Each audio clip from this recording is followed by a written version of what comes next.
One morning, Gordon was in the yard taking on a large supply of coal.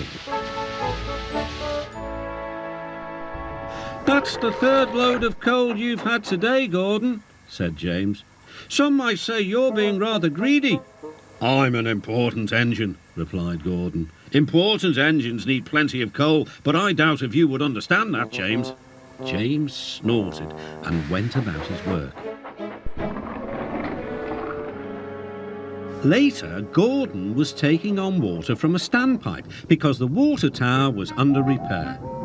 "I wouldn't drink too much of that water if I were you, Gordon. It might give you boiler ache." "Pah!" said Gordon. "What's this? Educating Gordon Day? First James and now you, Duck. Big engines have big needs. Little engines are just annoying." "Don't say I didn't warn you," laughed Duck. Later, Gordon steamed into the yard at the big station. "That's what I need," exclaimed Gordon. There, emerging out of the sheds, were two shiny tenders. "Now, if I had two tenders," said Gordon, "I wouldn't need to stop so often, and I wouldn't have to listen to silly little engines."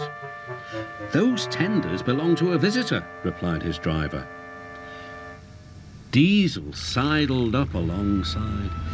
"Everyone knows that tenders are a mark of distinction, but I'm afraid that no amount of tenders will save you in the end. We diesels are taking over, and we don't need tenders to make us important. Not even one."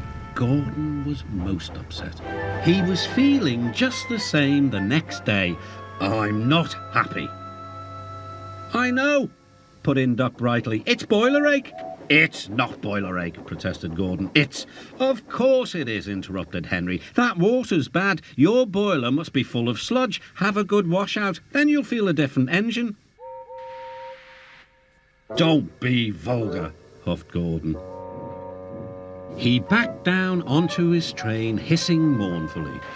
"Cheer up, Gordon," said the Fat Controller. "I can't, sir. Is it true what Diesel says, sir?" "What does he say?" "That diesels are taking over." "Don't worry, Gordon, that will never happen on my railway." "And one more thing, sir. Why did the visitor have two tenders?" "Because he lives on a railway with long distances between coaling depots." Gordon felt better. But Henry started complaining. He banged some trucks angrily. "I always work hard enough for two," he puffed. "I deserve another tender." Duck whispered something to Donald. He was going to play a trick on Henry. "Henry," he asked innocently, "would you like my tenders?" "Yours? What have you got to do with tenders?" "All right," said Duck. "The deal's off. Would you like them, Donald?" "I wouldn't deprive you of the honour," replied Donald. "It is a great honour," continued Duck thoughtfully, "but I'm only a tank engine.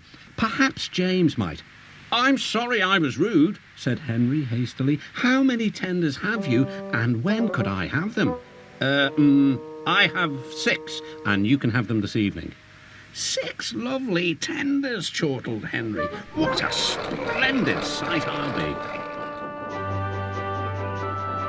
Henry was excited all day.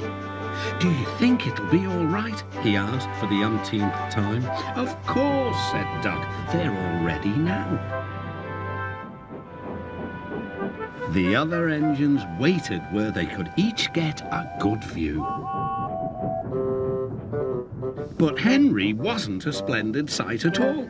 His 6 tenders were very old, dirty, and filled with boiler sludge.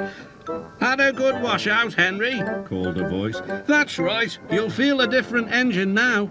Henry was not sure, but he thought the voice belonged to Gordon.